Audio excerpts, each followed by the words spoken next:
আসসালামু আলাইকুম রহমতুল্লাহ, সকলকে আমাদের টেস্ট স্টাডি মাদ্রাসার পক্ষ থেকে স্বাগতম।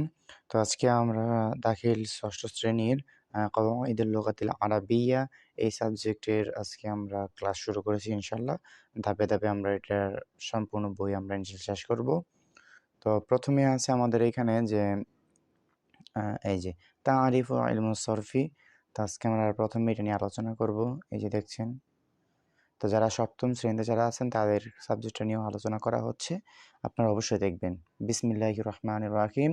আল ওয়াহদাতুল উলা, প্রথম ইউনিট। কিসমু ইলমি সরফি, ইলমি সরফের অংশ। আদ-দারসুল আউয়ালু, প্রথম পাঠ, মাউসুফ সিফাত। তারিফু ইলমি সরফি, ইলমি সরফের পরিচয়। দেখেন, ইলমুন অর্থ জ্ঞান, শাস্ত্র বা জানা, আর সরফ অর্থ হচ্ছে পরিবর্তন, রূপান্তর।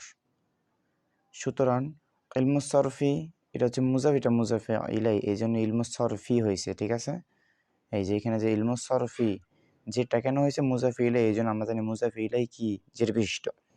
তাহলে ইলমুস সরফি এর অর্থ হলো রূপান্তর সম্পর্কিত জ্ঞান।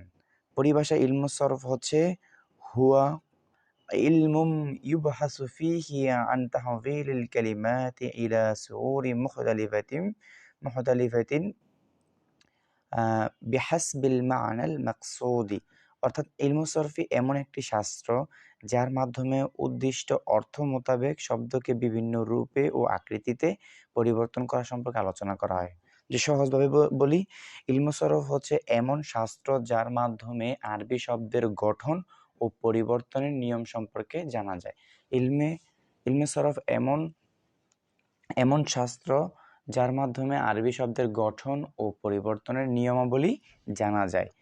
যেমন আন্নাসরু থেকে নাসরা, তার থেকে ইয়াংসুরু, এবং ইয়াংসুরু থেকে উংসুর, তারপর লাতাংসুর, নাসিরুন, মাংসুরুন।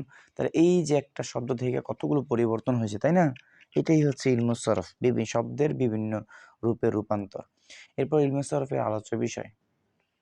ইলমুস সরফের আলোচ্য বিষয়টা আল কালিমাতুল আরাবিয়াতুল মুতাসাররিফা, অর্থাৎ সকল রূপান্তরশীল আরবি শব্দ বা পদ। তাহলে সকল রূপান্তরশীল আরবি শব্দ এই ইলমে সরফের আলোচ্য বিষয়। ঠিক আছে, ইলমে সরফের আলোচ্য বিষয়টা কি? সকল রূপান্তরশীল শব্দ বা পদ, অর্থাৎ যে শব্দগুলো পরিবর্তন হয়। রূপান্তরশীল শব্দ বা পদ বলতে বোঝানো হয়েছে কি? আল ফিআলুল মুতাসাররিফা তথা রূপান্তরশীল ক্রিয়া, ও আল ইসমু মুতামাক্কিন তথা এরাব গ্রহণকারী বিশেষ্য উদ্দেশ্য এখানে, অর্থাৎ যে সকল ইসমগুলো এরাব গ্রহণ করে, ঠিক আছে, আর যে ফেলগুলো পরিবর্তন হয়। এরপর দেখেন ইলমে সরফ এর উদ্দেশ্য। ইলমে সরফ এর উদ্দেশ্যটা কি? কেন আমরা ইলমে সরফটা শিখবো? আমরা বিশুদ্ধভাবে আরবি শব্দের গঠন করতে, নির্ভুলভাবে পড়তে এবং শুদ্ধভাবে লিখতে, যাতে আমরা বিশুদ্ধভাবে আরবি শব্দটা কি করতে পারি? গঠন করতে পারি। অক্ষরগুলো পাশাপাশি বসিয়ে বিশুদ্ধভাবে সঠিক নিয়মে যেন আমরা কি করতে পারি?